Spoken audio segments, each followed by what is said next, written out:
Hello, I'm Juliet Mann, and this is the Agenda podcast, CGTN Europe's one-stop shop for smart, in-depth discussion of the issues that really matter in the world today. As the world's population grows, so does the need for power. Nuclear energy provides 10% of the world's electricity. But still, some 733 million people in rural areas are going without. To meet demand, there's been a push for more nuclear power plants. Nuclear is reliable, durable and cost-effective. Plus, the greenhouse gas emissions are low. In China, the Zhang nuclear plant in Fujian province is in its second phase of construction, on track to power millions of homes. But nuclear energy, of course, has its downsides. Accidents like Chernobyl and Fukushima highlight the consequences when things go wrong. And disposing of radioactive waste remains a massive challenge. That's why scientists are excited about nuclear fusion. It's been hailed as the holy grail of clean energy for its potential to produce lots of it without requiring any fossil fuels or leaving behind any hazardous waste. The process mimics what powers the sun. It's been really hard to harness nuclear fusion energy, but now scientists are using artificial intelligence to help. This year, UK-based Jet Laboratory set a new world record, producing 69 megajoules of energy over 5 seconds. That's only enough to heat around 5 hot baths, but scale it up, and it could be the world's answer to limitless clean power. So what is the role of nuclear in powering our future? And how green will it really be? That question was at the heart of the first ever Nuclear Energy Summit held recently in Brussels, where nuclear experts and global leaders, including China's Vice Premier Zhang Guoqing, gathered to consider the competitiveness, usability and sustainability of nuclear power in the race to net zero. Joining me now is the Director General of the World Nuclear Association, Sama Bilbao y León. Thanks for coming onto the Agenda Summit. Now, a nuclear energy revival is underway, isn't it? Governments and companies committed at COP28 to triple nuclear energy capacity by mid-century. What's driving that? Well, I would say first one thing. I wouldn't really call it a revival. The reality is nuclear energy has been here all along, and currently it is the largest source of carbon-free energy in the OECD countries, the second in the world, just behind hydropower. So what is new now is the interest in new nuclear. And I think that that's driven by two reasons. One of them is energy security. I think that with the geopolitical upheaval that we have right now, many countries are looking at their energy independence and the energy security, and nuclear obviously is 24/7 carbon-free and is independent on geopolitics, the season of the time of the day. And then the other thing is definitely the carbon-free nature. Countries have become very, very concerned about being able to meet their goals and their targets for the Paris Agreement. So nuclear certainly is going to be a key piece of that puzzle. Why do you think China is having so much more success in rolling out atomic energy than many of the Western counterparts? No, certainly you are completely right. China is really a poster child on how to do nuclear energy. And I think that the key reason is China has not stopped moving forward with nuclear for the last 15, 20 years. So China has developed a robust and very efficient and cost-effective supply chain, all kinds of capabilities, human capabilities, but also supply chain and technical infrastructure.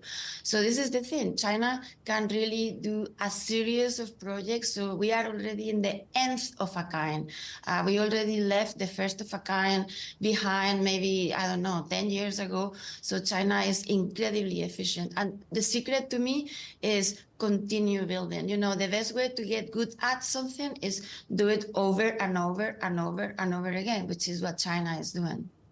There are some considerations that there are over cost, over safety. I mean, we talk about nuclear being green, being carbon-free. But what more would you like to see being done to ensure a reliable supply that is safe and that's also keenly priced? Right. Well, when we look at nuclear, it's not just the carbon-free capabilities, which obviously is essential in today's world where we are trying to combat climate change. But if you look at the most recent life cycle assessments for nuclear, it tells you over 19 different impacts. Some of them are environmental impacts, some of them are social impacts and socioeconomic impacts. Over all those things, nuclear energy is scoring very, very well. It's not the lowest among the low. And that includes land use, raw materials use, water use, the impact on ecosystems, impacts on human health.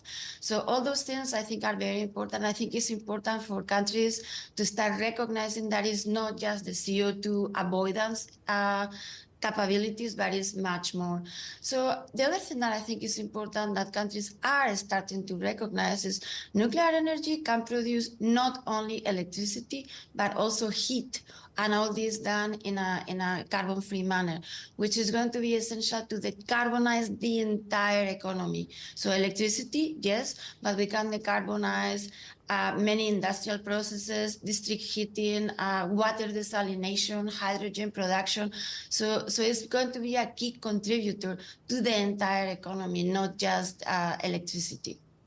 All of the things that you're talking about, they are big ticks, certainly on the road to net zero. But I wonder what the main constraints are, the challenges that are holding things back. I mean, detractors will say, well, nuclear, it's too slow, it's too slow, it's too expensive. And it leaves tons and tons of radioactive waste polluting the planet. Right. Well, let me take those things one at a time. So I would not agree that nuclear is too slow. I mean, we've seen that in history, some of the largest decarbonization efforts have been done with nuclear in France and Sweden. We just saw that at the UAE with achieving 25% carbon-free electricity in less than 12 years. We are going to see the same in Bangladesh this year when they start their first nuclear reactor in less than 10 years. China is a perfect example of achieving enormous, very quickly, the decarbonization. So I think that people keep looking at the 2 or 3 not so successful examples, most of them in North America and Western Europe. They are first of a kind after 20 years of not building nuclear. So certainly I think that nuclear can be done quickly, is being done quickly. So that's number one. The cost, same thing. If you look at the cost of building nuclear in China, the Russian projects, the Indian projects, the Korean projects, they are all very much on time and on budget. Once again, the Western world, we need to catch up with ourselves and rebuild our capabilities and our supply chains. And then you talk about nuclear waste and nuclear used fuel. To me, that is one of the best news about nuclear energy, actually. So tell me which other energy source has produced a very small amount of used nuclear fuel. It's not even waste, it's used nuclear fuel. For the last 50 years, for all the nuclear power plants that have operated in the world, is less than 400,000 tons of all nuclear waste or nuclear used fuel in the world. No other industry can claim that. Not only that, we know exactly where it is. We have been managing for the last 15 years, and we actually have plans to recycle this used fuel. As you know, 95% of that used fuel is not waste. It's actually reusable material that in many countries is already being reused, and in other countries perhaps it will be used in the future. So there is no other energy technology that actually has kept track of all its waste throughout the entire life and history of the industry. Energy sovereignty seems to be becoming a big issue, and notably with Chinese expertise and cash being refused by Western governments when it comes to building new nuclear power stations like Hinkley and Sizewell C plants here in the UK. What's your take on that? Well, as you are very well aware, the geopolitics right now are complex, and obviously countries can choose to partner with whomever they want to partner to do these very large clean energy infrastructure projects. So while it may be true that in some countries mm, they may not want to work together with perhaps China or others. You know that there are many other countries that will. I mean, China just built two nuclear power plants in Pakistan very successfully on time and on budget. They are ready to work together with Argentina, and I'm sure that would be a successful project once it starts. You know that Russia is working very well together with Bangladesh, with Turkey, with Egypt, potentially with others. So I really think that, to me, that is energy sovereignty. There is plenty of very, very effective and high-tech players in the nuclear market, and countries and project developers can choose the technology and the vendor that they feel fits best their needs. Do you think that maybe there needs to be a bit of a reset in the way people perceive nuclear? Because many will think of Fukushima, Chernobyl, and all the sensitivities around the Zaporizhzhia plant in Ukraine, for example. Do you think maybe nuclear energy needs a PR relaunch? Well, I mean, clearly, you said it very well.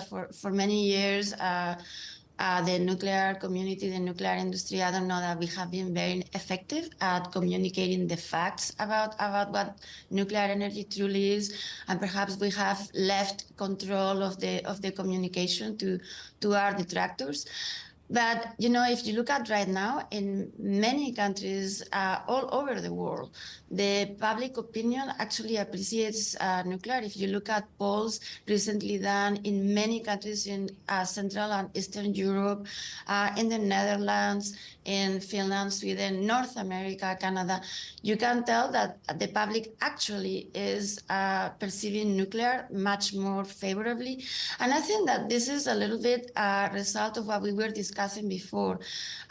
For many, I would say, decades, when we look at energy, it was a commodity. The average person out there didn't really think twice about energy. It was this thing that came off the wall or came off the pipe. I mean, and you came home and the heat was on and the lights came through when you flipped the switch, and the price that you pay for that energy was affordable. You didn't worry too much about it. But in the last couple of years, in many countries all over the world, I mean, particularly in Europe, but all over the world, people have started recognizing that, hey, I may come home and I will flip the switch and the lights may not come on. And then I will open my mailbox and I will look at my bills and I will have to choose whether to heat my house or eat today. And you know that this is a reality. Energy poverty is not only a reality in Africa or Southeast Asia. It is a reality today in countries, in Europe, in people with a fixed income. So I think that the reality of understanding what is going to work better for them has opened the eyes of many people towards nuclear energy. So this newfound pragmatism and reality checking has made many people much more open to nuclear energy.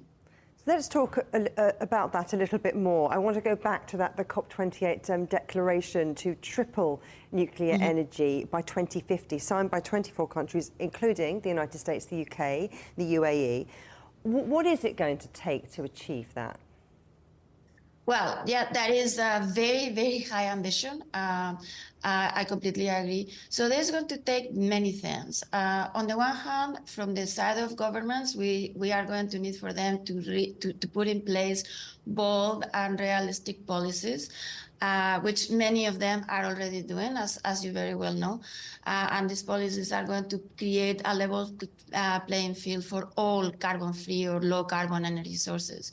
And I think that the next step is to translate those energy policies into industrial policies so that countries can, if not create, certainly reinvigorate and accelerate supply chains for clean energy.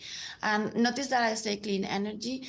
Many pieces of the supply chain for nuclear are not unique to nuclear, can be shared with many other clean energy infrastructure. So I think that this is why we need a little bit of a top-down approach and a strategic industrial policy. So another thing that we need is also a mandate from governments for the regulators in the nuclear industry, a mandate and the resources. Regulators in most countries are very aware that they are a key piece of the puzzle, that they need to optimize and accelerate how they regulate, how they license all these new projects that are going to come in the pipeline. And of course, they need to do this by preserving their independence and of course not cutting any corners. But still, they need to be given the mandate, the resources to accelerate that regulation. And then frankly, last but certainly not least, and this is in parallel, the nuclear industry does need to invest in itself. And now that we have governments giving us the right signals of long-term visibility, I think that this is a very good time for the industry to invest on our capabilities, our human resources, our industrial infrastructure, so we can really ramp up at the speed and the scale that is needed to achieve this 3 times nuclear by 2050. And investing in innovation and technology will come into to that, won't it? I mean, scientists have been getting really excited about nuclear fusion. The tech is still developing, but harness the powers of AI, and it's being billed as the innovation that could change everything. Is that a realistic prospect? Well, I do think that nuclear fusion does bring a lot of opportunities. And as you said, I mean, the use of AI and all these new technologies, we have new advanced materials, etc., that are really going to help translate science into engineering and into commercial projects for nuclear fusion. And I think that is happening. It's happening very, very quickly, I think. I mean, I think that the current fusion developers are standing on the shoulders of many decades of fabulous research that has taken place all over the world. At the same time, I would say that I don't expect that fusion is going to be a key contributor to decarbonize by 2050. I really think that if we are very serious about doing as much as we can in the last 25 years, yes, we do need to continue working in fusion, but we need to start deploying many other things beforehand. And some of those things, in my opinion, need to be nuclear projects, large reactors, small modular reactors, micro reactors, all the above, depending on the different applications and needs. Sama Bilbao y León, thank you very much. My pleasure.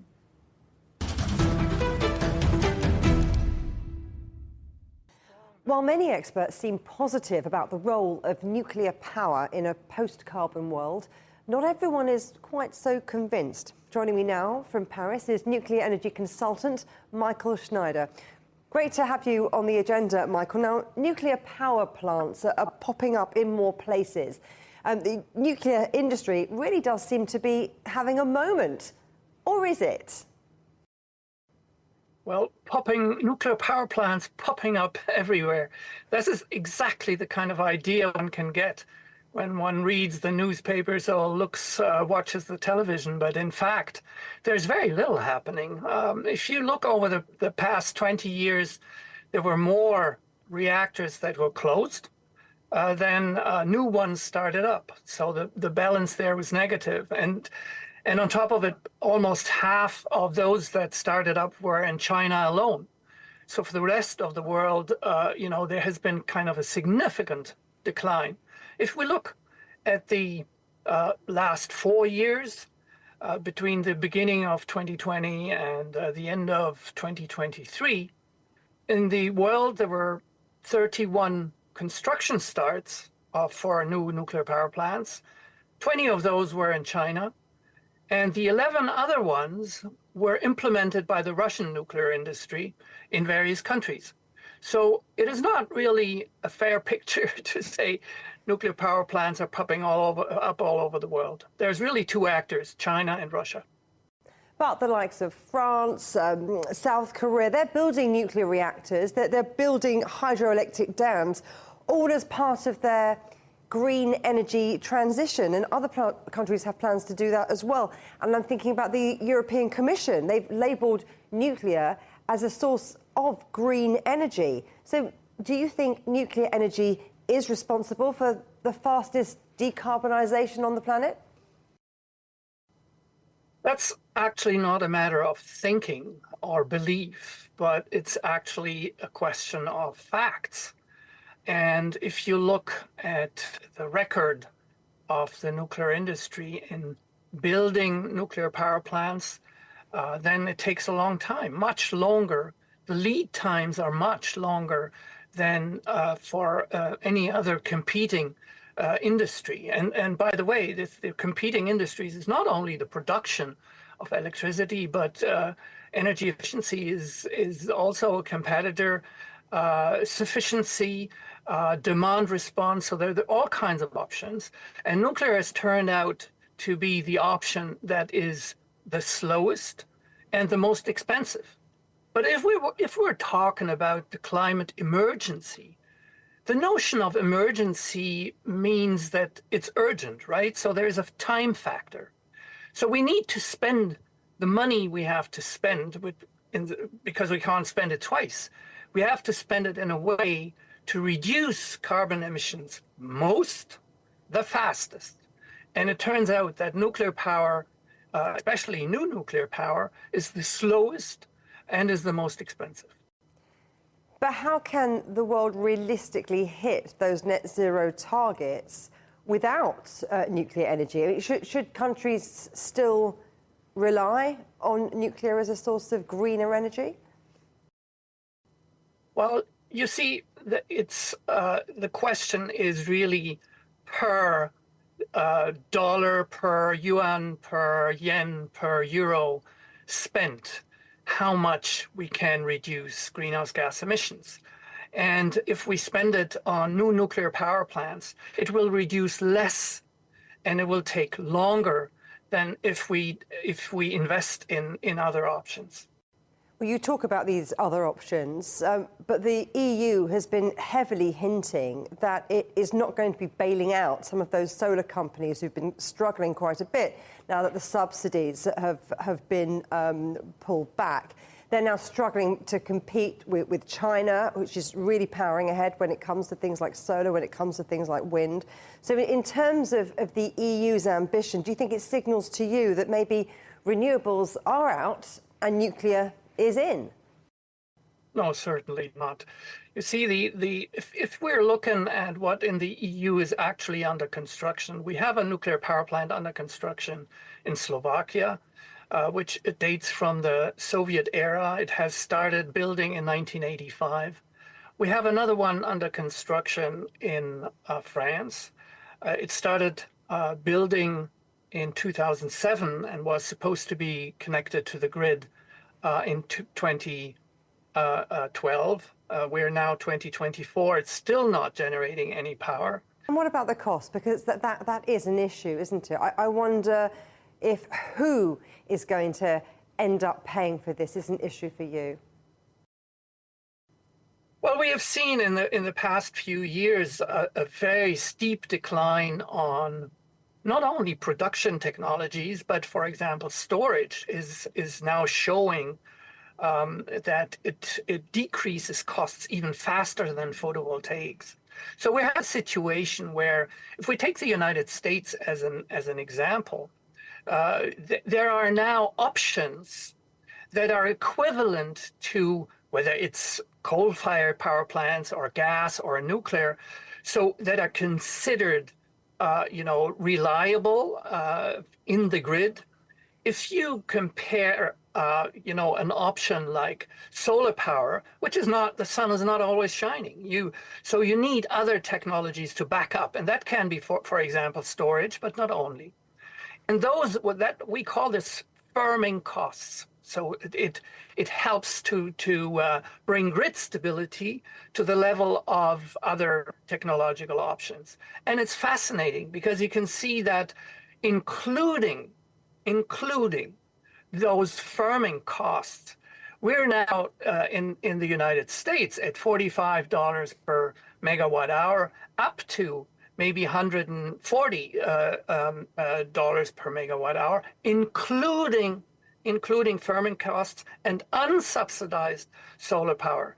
And if you compare that with nuclear is somewhere as an average in the same cost calculation by the Bank Lazare is at 180. So 45 to 140 compared to 180. So we have a stability situation in the grid which is comparable to nuclear power, but much, much cheaper. But you say yourself, there's solar power, but the sun doesn't always shine. The wind doesn't always blow. You've mentioned coal. So if not nuclear, what is the energy future? Well, you see, this is what I was just trying to say. If you take solar power and you add storage, or you combine it with other generation, you can combine wind and solar, you can combine wind, solar, and storage. By the way, it's one of the options that China has taken already years ago, is to design hybrid power plants. So you have a hydro storage facility that kicks in when the sun goes down. We've been talking about how nuclear energy, even though you're saying it's expensive, it's slow, it is considered clean and green, so good for the environment. But I suppose a big issue is the byproducts of that, all of that radioactive waste. It's toxic. Would you say that sorting that out, where to store it, how to recycle it, might be an easier problem to solve, though, than climate change? Well, that is a funny comparison, to be honest. You could say, like a colleague, an analyst stated, is it more complicated to store electricity for 24 hours, like solar electricity, or is it more complicated to store radioactive waste for 100,000 years? I don't think it is, a huge challenge that we have in order to make variable energies together with demand response options, to solve the issue of variability, where indeed, whether it's nuclear waste or nuclear proliferation or nuclear safety will remain issues and problems in the competition for nuclear power. Mycle Schneider, thank you very much. Thank you for having me.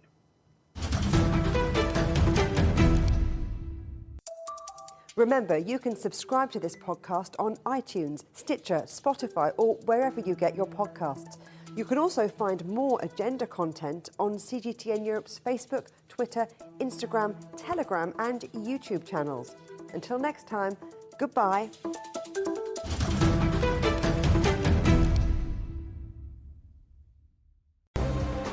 The most interesting questions. Are there other living beings beyond Earth? Will man or machine be in charge? Great question. Always have more than one answer. Well, hold on, let me just draw up a list. And always come from more than one person. That's where the credibility lies. The concept of having a machinery which is alive and evolving didn't wait for us. The end of inequality of incomes and wealth around the world, can you imagine how difficult that is at the moment to achieve? Every episode, Stephen Cole, Murray Beveridge, and some of the brightest minds out there shed light on the answers to some of the most intriguing questions. There are two ways of looking at this. Machines can't really discriminate between civilian and military targets. The Answers Project. Maybe we need to just look at this in a bit more detail. Extraordinary claims require extraordinary evidence. The Answers Project, a new podcast from CGTN Europe.